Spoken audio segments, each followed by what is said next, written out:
तुम 3 घंटे झूठी फिल्म देखने वाले लोग, तुम धर्म को क्या समझोगे? तुम अभी झूठ में इतने मशगूल हो, इतने मसरूफ हो गए हो, इतने घुल गए हो कि तुम्हें 3 घंटे की फिल्म भी तुम्हें सच्ची दिखाई दे रही है। तुम धर्म को कैसे समझोगे? तुम सत्यता को कैसे समझोगे? तुम ये चंद गानों पे थिरकने वाले लोग, चंद गानों पे थिरकती हुई जबानी कैसे धर्म को समझेगी? ये बड़ी दयनीय स्थिति हो गई। और इन्हीं युवाओं को हम कह रहे हैं कि ये युवा धर्म का प्रचार करेंगे। ये धर्म का प्रचार नहीं कर सकते। ये बड़ी भूल होगी इस भारत की। मैं कौन हूँ? घोर अंधकार में उत्पन्न हुआ, अमावस की काली रात से भी काला हूँ। सारे भय मुझसे ही पैदा हुए, सारा ब्रह्मांड मेरे वश में है। तीनों लोग मेरे भय से कांपते हैं। तूने मुझे नहीं जाना, मुझे नहीं पहचाना।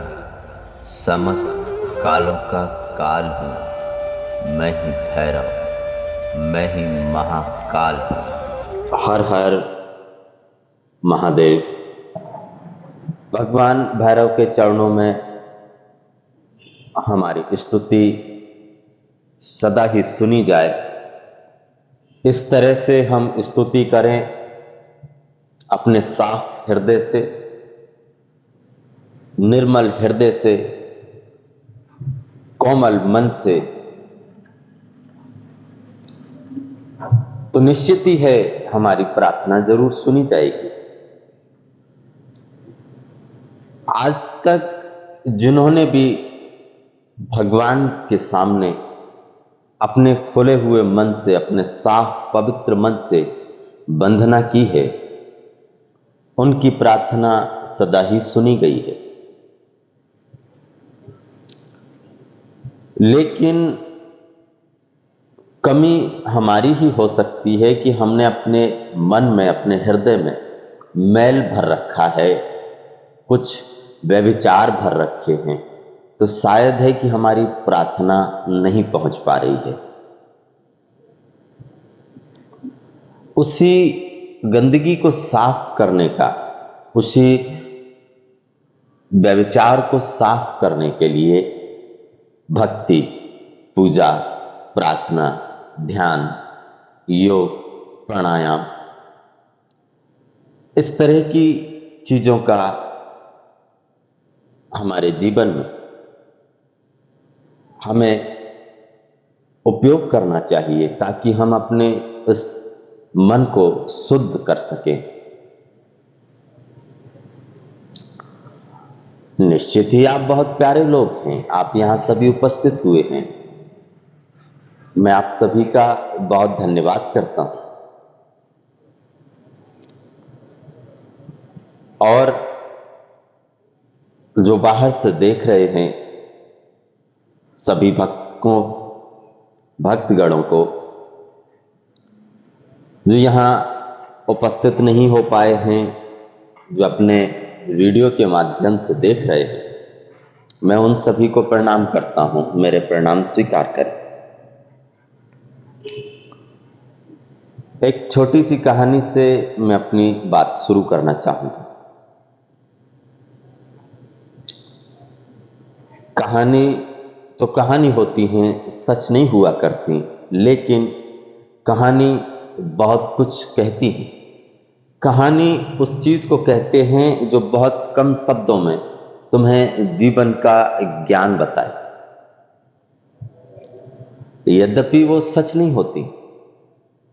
यही तो कला है कहानियों की।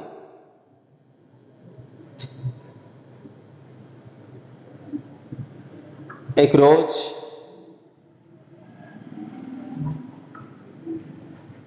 एक जंगल में एक चरवाहा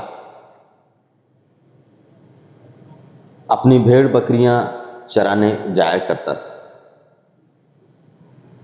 एक दिन बहुत दूर घूमते घूमते जंगल में उसे एक छोटा शेर का बच्चा मिला जो बिछड़ गया था। कोई पास में नहीं था। उसने उस शेर के बच्चे को उठा लिया और उसको भेड़ बकरियों का दूध पिलाने लगा। धीरे धीरे समय गुजरता रहा। उस शेर का बच्चा घास खाता, उन्हीं की तरह मिमियाता, उसी की तरह आवाज निकालता, और वो भेड़ बकरियों में बिल्कुल घुल गया। वो भूल ही गया कि मैं कौन हूं।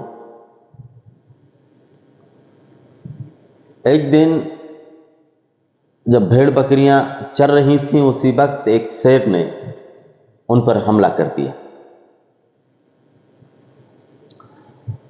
सारी भेड़ भागने लगी, तितर बितर हो गई। उस छोटा शेर का बच्चा भी भागा। उस हमलावर शेर की नजर उस छोटे शेर के बच्चे पे पड़ी। उसे बड़ा आश्चर्य हुआ कि सारी भेड़ बकरियां भाग रही हों, ये तो जायज है, लेकिन तू क्यों भाग रहा है?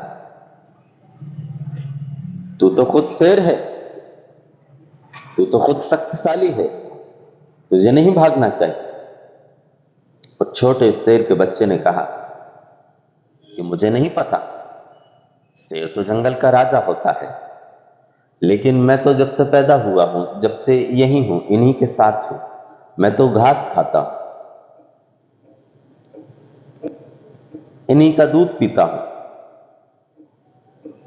भला मैं कैसे शेर हो सकता हूं? ये आश्चर्य लगेगा सुनकर। उस शेर ने कहा कि तू ऐसे नहीं समझेगा। उसे तालाब के किनारे ले गया और उसने तालाब के किनारे उसको कहा कि देख पानी में, अपना चेहरा देख, तेरा चेहरा बिल्कुल मेरे जैसा है, तेरे पंजे, तेरे नाखून सब मेरे जैसे हैं। तू शेर का बच्चा है, तू शक्तिशाली है, तो इनके साथ रहकर तू स्वयं को भूल गया है किसी कारणवश।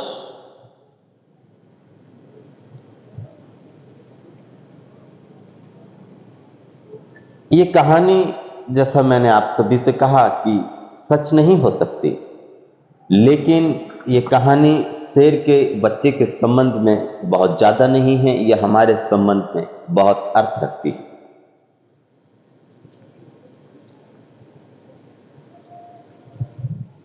हम भी अपने स्वरूप को भूल गए।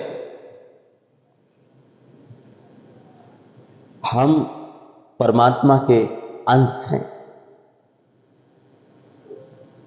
हम उसी से पैदा हुए, लेकिन किसी कारणवश हमें ये भूल जाना पड़ा है।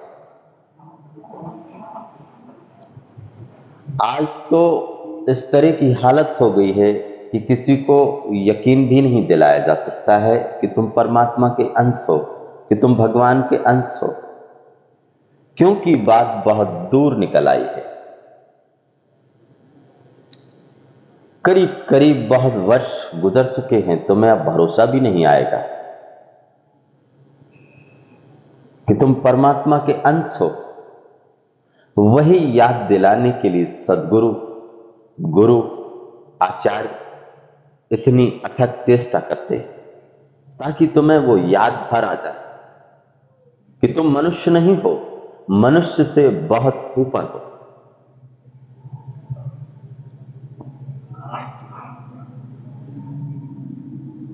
इंसान के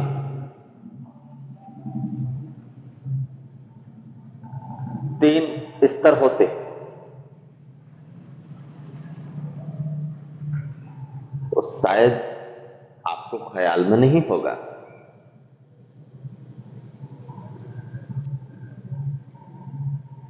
जब भी कोई इंसान अपने इंसानियत से नीचे गिर जाता है तो वो पशु योनि में गिर जाता है, बहुत निचले स्तर पे आ जाता है।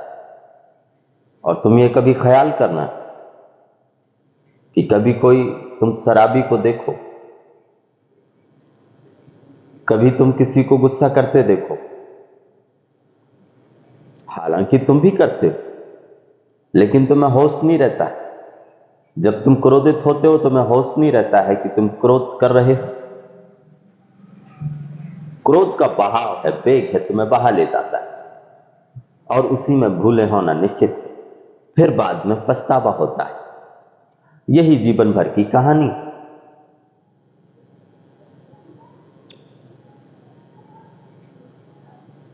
यहां माँ बाप क्रोध करते हैं, वो अपने बच्चों को बहुत शिक्षा देते हैं, मगर एक चीज की शिक्षा नहीं दे पाई है, सारी जिंदगी भर गुजर गई उनकी, कि क्रोध बेकार है, क्रोध करना बहुत गलत है। ये सिखाते जरूर हैं, लेकिन क्रोध को कैसे शांत किया जाए ये उपाय किसी के भी पास नहीं है। मैंने सुना है कि एक बच्चे को बहुत क्रोध आता था। उसने अपने पिता से कहा कि पिता, मुझे बहुत क्रोध आता है, मैं इसके लिए क्या करूं, क्या उपाय हो सकता है। उसका पिता बहुत ज्ञानी था।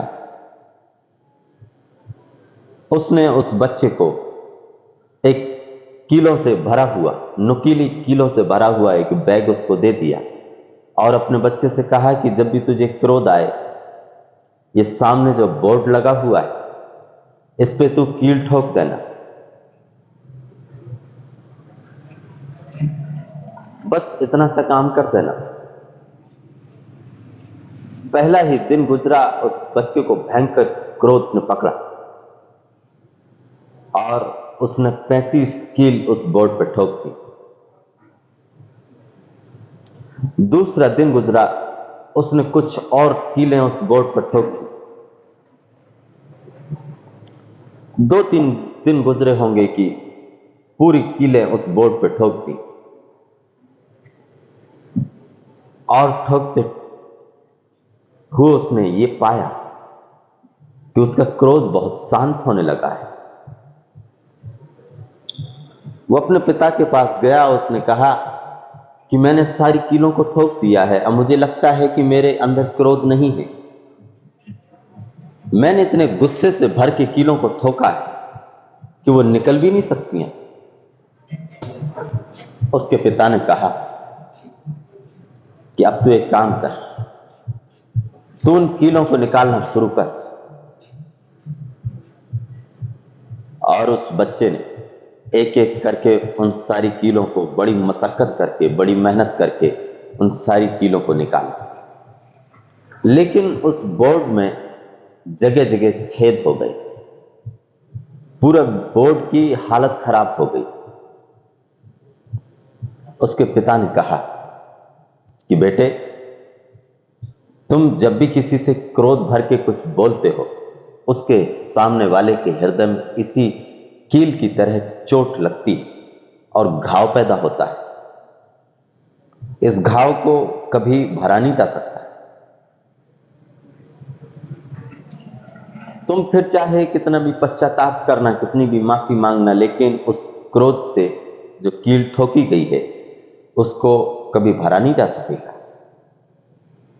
लेकिन ये तुम जब भी क्रोध करते होगे तुम्हें ये अंदाजा नहीं होता होगा कि सामने वाले को किस तरह की चोट पैदा हो रही है, क्योंकि ये हालतें मूर्छा की हालत है, ये बेहोशीपन। तुमने कभी गौर भी नहीं किया होगा, जब तुम्हें क्रोध आता है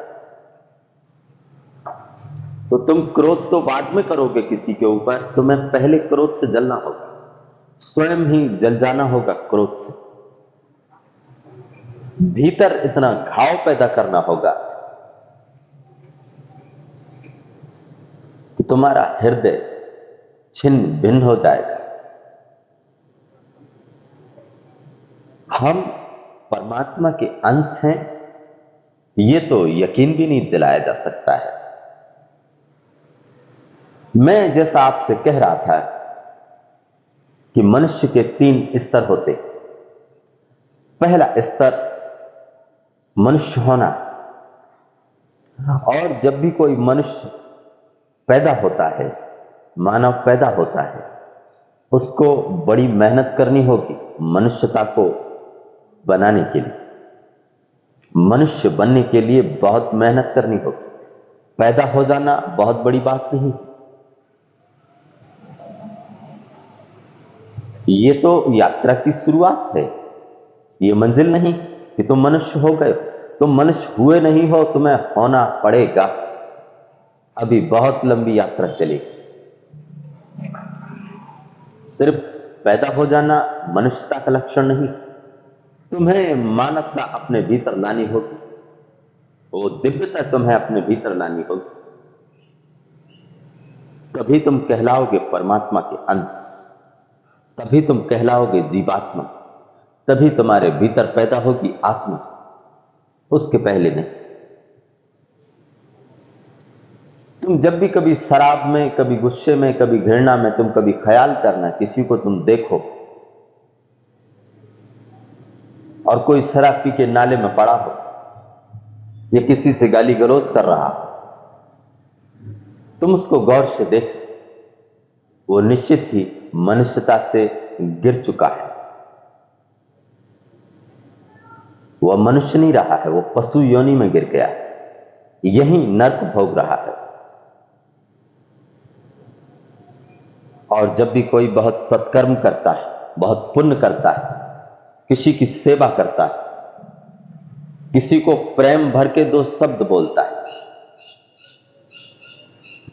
और तुम पाओगे कि तुम्हारे भीतर वो आनंद के झरने फूटने लगे, तुम्हारे भीतर एक अलौकिक प्रकाश पैदा होने लगा है। वो है मनुष्यता का लक्षण। इससे एक ऊपर की और अवस्था, वो अवस्था है साधुपन की। जब भी कोई मनुष्य अपने सत्कर्मों से, अपने ज्ञान से, अपनी आत्मा के ज्ञान से बहुत ऊपर उठ जाता है तो उसे साधु कहते हैं। हर एक मनुष्य का लक्षण है साधु होना, हर एक एक मनुष्य का लक्षण, वो वही होने को पैदा हुआ है इस धरती पर। लेकिन जिस तरह से शेर का बच्चा भूल गया, उसी तरह से हम भी भूल गए। क्यों भूल जाना पड़ा है हमें? क्योंकि हम जिस जगत में पैदा हुए हैं, जिस समाज में हम रहते, वहां उसी तरह के लोग हैं जो अपने जीवन को बिल्कुल ही बहुत निम्न समझते, बहुत गिरा हुआ महसूस करते कि हम कैसे कर सकते। साधु होना बहुत विशिष्ट लोगों की बात है, सन्यासी होना बहुत बिरले लोगों की बात है। तो फिर क्या होगा जीवन का? तुम शराब पीने में, तुम गाली गलौज करने में, तुम पराई स्त्रियों को देखने में अपने जीवन को गंवा दोगे। यही है तुम्हारा मनुष्यता का लक्षण। इसीलिए तुम पैदा हुए हो यहां, इसीलिए तुम्हें भेजा गया है यहां पर। तुम अपने स्वरूप को भूल गए हो, याद करना होगा। उसी की यात्रा की तरफ मैं तुम्हें आवाहन कर रहा हूं कि तुम चलो उस तरफ। यूं बाहर से बातें कर लेना बहुत आसान है कि हमारा धर्म बहुत महान है, कि हम ये फला फला धर्म में पैदा हुए। तुम्हें धर्म को पैदा करना होगा भी स्वयं के भीतर। यूं ऊपर से ओढ़ लेना बहुत सस्ती बात है, लेकिन धर्म में प्रवेश करना बहुत महंगा है। तुम्हें बनना होगा, मनुष्य बनना होगा। तुम अभी बने नहीं। तुम्हारे भीतर वो बीज है, उसको फूटना पड़ेगा, उसको जमीन देनी होगी। वो बीज वृक्ष बनेगा कभी।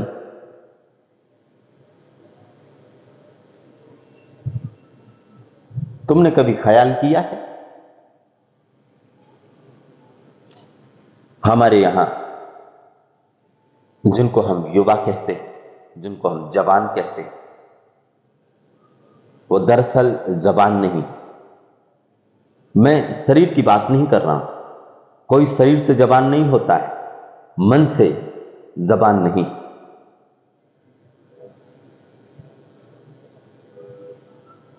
और तुमने कभी सुना होगा, जो हमारे सैनिक हैं,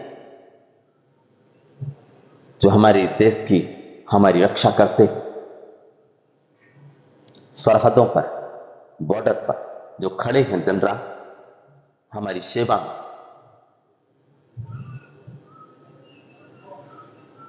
तुमने सुना होगा कि उन्हें हम जवान कहते, आर्मी का जवान है, सेना का जवान। क्यों? अगर उन्हें जवान कहते हैं तो ये जवान कैसे हो सकते, ये युवा जवान कैसे हो सकते? ये तो कुछ करते भी नहीं, तो ये जवान कैसे हो? जवान है वो लोग। जवानी का मतलब ये होता है, जवानी का अर्थ ये होता है कि किसी भी खतरे को, किसी भी खतरे से डरना नहीं होता। कोई भी खतरा जीवन को खतरों में डाल देना होता है, उसी को जवान कहते हैं।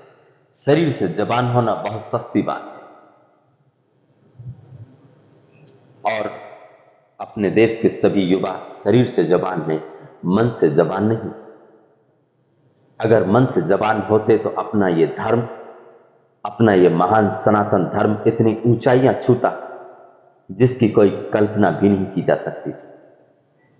एक एक युवा, एक एक मनुष्य इतने आनंद से भरा होता, इतने प्रकाश से प्रकाशित होता कि तुम यहां की शक्ल देखते तो तुम बहुत आश्चर्य से भर जाते। हमने सस्ता काम पकड़ लिया है, हमने सिर्फ बातों को पकड़ लिया है कि हम, हमारा महान धर्म, धर्म निश्चित ही महान है। धर्म कोई छोटी मोटी बात नहीं है, धर्म निश्चित ही महान है, लेकिन तुम मानने वाले, तुम महान नहीं, तुम्हें महान होना होगा। इसीलिए मैंने आपसे कहा कि तुम्हें अपना स्वरूप को जानना होगा, उस तरफ यात्रा करनी होगी पहले, और उसी की यात्रा के लिए मैं तुम्हें निमंत्रण दे रहा हूं कि तुम आओ तो उस तरफ की यात्रा मैं तुमसे कराऊं, उस तरफ मैं ले चलूं तुम, और तुम उस तरफ की यात्रा पर चल के तुम पहली दफे पाओगे कि धर्म क्या होता है, स्वभाव क्या होता है, आनंद क्या होता है, प्रकाश क्या होता है, खुशी क्या होती है। तुमने अभी ये कुछ भी नहीं जाना। तुम 3 घंटे झूठी फिल्म देखने वाले लोग, तुम धर्म को क्या समझोगे? तुम अभी झूठ में इतने मशगूल हो, इतने मसरूफ हो गए हो, इतने घुल गए हो कि तुम्हें 3 घंटे की फिल्म भी तुम्हें सच्ची दिखाई दे रही है। तुम धर्म को कैसे समझोगे? तुम सत्यता को कैसे समझोगे? तुम ये चंद गानों पर थिरकने वाले लोग, चंद गानों पर थिरकती हुई जबानी कैसे धर्म को समझेगी? ये बड़ी दयनीय स्थिति हो गई। और इन्हीं युवाओं को हम कह रहे हैं कि ये युवा धर्म का प्रचार करेंगे, ये धर्म का प्रचार नहीं कर सकते। ये बड़ी भूल होगी इस भारत की।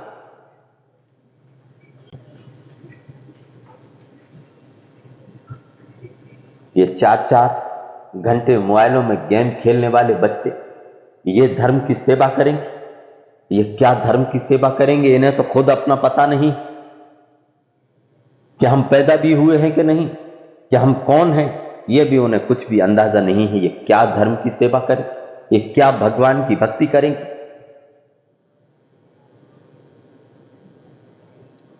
बहुत अच्छा हुआ कि अपना देश बहुत पहले आजाद हुआ, वरना बहुत मुश्किल हो जाती आज। ये तुम कभी ख्याल करना, बैठकर सोचना। बहुत बिरले लोग थे वो लोग, बहुत बिरले थे वो जवान जिन्होंने हमें देश में आजादी दिलाई।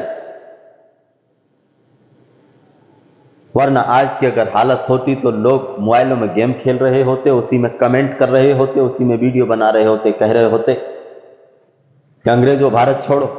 कमेंट में भर भर के लिखते कि अंग्रेजों भारत छोड़ो, और घर पे आराम से मोबाइल में गेम खेल रहे होते। ऐसे कैसे मिलती हमें आजादी?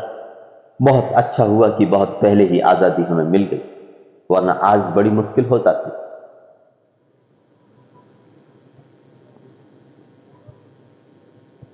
ये थोड़ी सी बातें मैंने आज आपसे की हैं। जरूरी नहीं है मेरी इन बातों को आप मान लेना, नहीं, कोई बहुत ज्ञान भरी बातें नहीं है,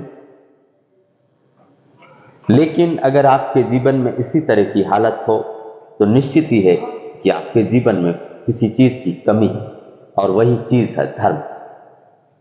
आपके जीवन में धर्म की कमी है, उसको खोजना, कि हमने धर्म को बाहर से पकड़ लिया है कि धर्म हमारे भीतर से पैदा हुआ। और तुम पाओगे कि तुमने बाहर से पकड़ ली है चीज। और तुम विचार करना कि हम सच में ही जवान हैं, कि हमारे भीतर बूढ़ा पुराना मन है जो कुछ भी करने के लिए राजी नहीं।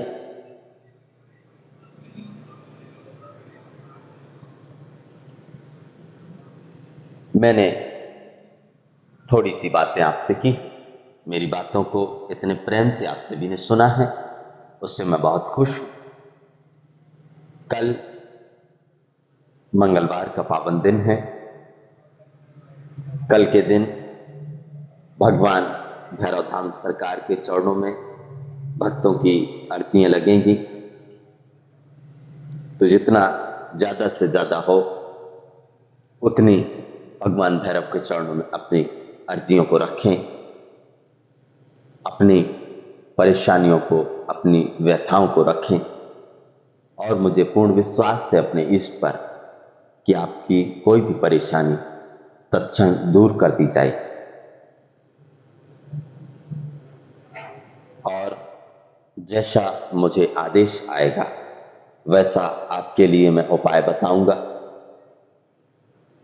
बाबा मुझे जैसा आदेश भेजेंगे, जैसा मुझे अंदर से प्रेरणा लगेगी, वैसा ही आपके लिए मैं उपाय आपके लिए बता सकूंगा। अंत में संपूर्ण ब्रह्मांड को साक्षी मानकर उस परम पिता परमात्मा को प्रणाम करते हमारे प्रणाम स्वीकार करें।